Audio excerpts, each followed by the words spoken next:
వరలక్ష్మి వ్రతం విశిష్టత. పూర్వం శౌనకాది మహర్షులను ఉద్దేశించి సూత మహర్షి ఇలా చెప్పారు: మునులారా, స్త్రీలకు సౌభాగ్యాన్ని ప్రసాదించే ఒక వ్రతాన్ని పరమశివుడు పార్వతికి చెప్పారు. ఆ వ్రతాన్ని గురించి నేను మీకు తెలియజేస్తాను, శ్రద్ధగా వినండి అన్నారు. ఒకనాడు పరమశివుడు తన భస్మ సింహాసనంపై కూర్చొని ఉండగా నారద మహర్షి, ఇంద్రాది దిక్పాలకులు స్తుతి స్తోత్రాలతో ఆయనను కీర్తిస్తున్నారు.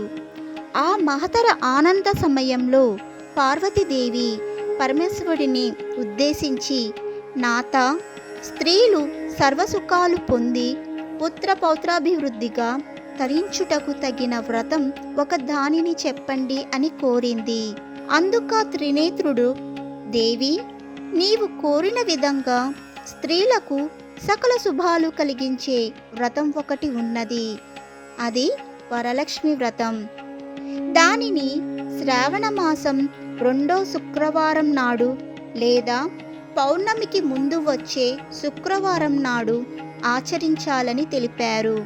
అప్పుడు పార్వతీదేవి, దేవా, ఈ వరలక్ష్మి వ్రతాన్ని ఎలా చేయాలో వివరంగా చెప్పండి అని కోరింది. అప్పుడు ఆయన, కాత్యాయిని, విను. పూర్వకాలంలో మగధ దేశంలో కుండీనం అనే ఒక పట్టణం ఒకటి ఉండేది. ఆ పట్టణం బంగారు కోడ్యములతో రమణీయంగా ఉండేది. ఆ పురంలో చారుమతి అనే ఒక బ్రాహ్మణ స్త్రీ ఉండేది. ఆమె సుగుణవతి, వినయ విధేయతలు, భక్తి గౌరవాలు గల యోగ్యురాలు. ప్రతిరోజు ప్రాతకాలాన నిద్రలేచి భర్త పాదాలకు నమస్కరించి గృహకృత్యాలను పూర్తి చేసుకొని అత్తమామలను సేవలో తరించేది. వరలక్ష్మి వ్రతానికి ఆది దేవత అయిన వరలక్ష్మీదేవి ఒకనాటి రాత్రి సమయంలో చారుమతికి కలలో సాక్షాత్కరించింది. ఓ చారుమతి, ఈ శ్రావణ పౌర్ణమి నాటికి ముందు వచ్చే శుక్రవారం నాడు నన్ను పూజించు. నీవు కోరిన వరాలు, కానుకలు ఇస్తానని చెప్పి అంతర్థమైంది.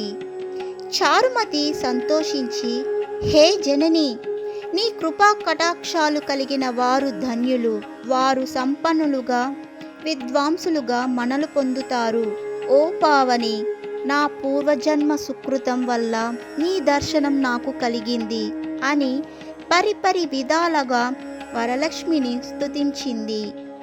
అంతలోనే మేల్కొన్న చారుమతి ఇదంతా కలగా గుర్తించి తన కలను భర్తకు, అత్తామామలకు తెలియచేసింది. వారు చాలా సంతోషించి చారుమతిని వరలక్ష్మి వ్రతాన్ని చేసుకోమని చెప్పారు.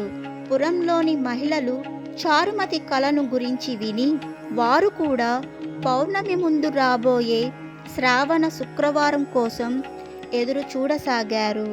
శ్రావణ శుక్రవారం రోజున పట్టణంలోని స్త్రీలందరూ ఉదయాన్నే లేచి తలార స్నానం చేసి పట్టు వస్త్రాలు ధరించి చారుమతి గృహానికి చేరుకున్నారు.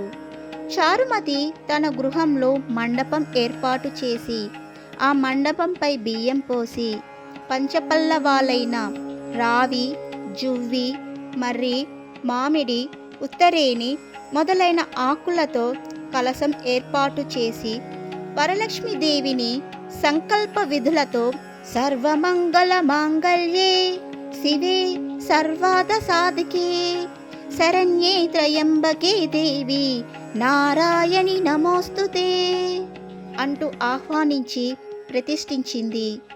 అమ్మవారిని భక్త శ్రద్ధలతో పూజించి భక్ష భోజ్యాలను నివేదించారు. 9 పోగులతో తోరాని చేతికి కట్టుకొని ప్రదక్షిణ నమస్కారాలు చేశారు. మొదట ప్రదక్షిణ చెయ్యగానే కాలి అందియలు గల్లు గల్లున మోగాయి. రెండో ప్రదక్షిణ చెయ్యగానే హస్తాలకు నవరత్న ఖచ్చిత కంకణాలు దగదగా మెరవసాగాయి. మూడో ప్రదక్షిణ చెయ్యగానే అందరూ సర్వాభరణ భూషితులయ్యారు. వారు చేసిన వరలక్ష్మి వ్రతం ఫలితంగా చారుమతి గృహంతో పాటు ఆ పట్టణంలో ఇతర స్త్రీల ఇల్లు కూడా ధన కనక వస్తు వాహనాలతో నిండిపోయాయి. వారి వారి ఇళ్ల నుంచి గజతరగ రథ వాహనాలతో వచ్చి ఇళ్లకు తీసుకువెళ్ళారు. వారంతా మార్గమధ్యంలో చారుమతిని వేణోళ్ల పొగుడుతూ ఆమెకు వరలక్ష్మీదేవి కలలో సాక్షాత్కరించి అనుగ్రహించగా ఆమె చేసిన వ్రతంతో తామని కూడా మహాభాగ్యవంతులను చేసిందని పొగుడుతున్నారు. వారంతా ఏటా వరలక్ష్మి వ్రతం చేసి సకల సౌభాగ్యాలతో సిరి సంపదలు కలిగి సుఖ జీవనం గడిపి ముక్తిని పొందారు. ఇలా మునులారా, శివుడు పార్వతిని ఉపదేశించిన ఈ వరలక్ష్మి వ్రత విధానాన్ని సవిస్తారంగా మీకు వివరించాను.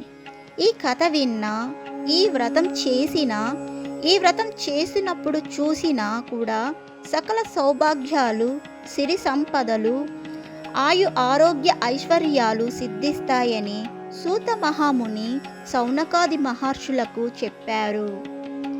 ఈ కథ విని అక్షంతలు శిరసుపై వేసుకోవాలి.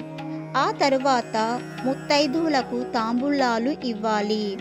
అందరికీ తీర్థప్రసాదాలు ఇచ్చి పూజ చేసిన వారు కూడా వాటిని తీసుకోవాలి. అమ్మవారికి పెట్టిన నైవేద్యాన్ని వాళ్ళే ఆరగించాలి. రాత్రి ఉపవాసం ఉండి భక్తితో వేడుకుంటే వరాలందించే వరలక్ష్మీదేవి. ఇదే అండి వరలక్ష్మి వ్రతం యొక్క విశిష్టత.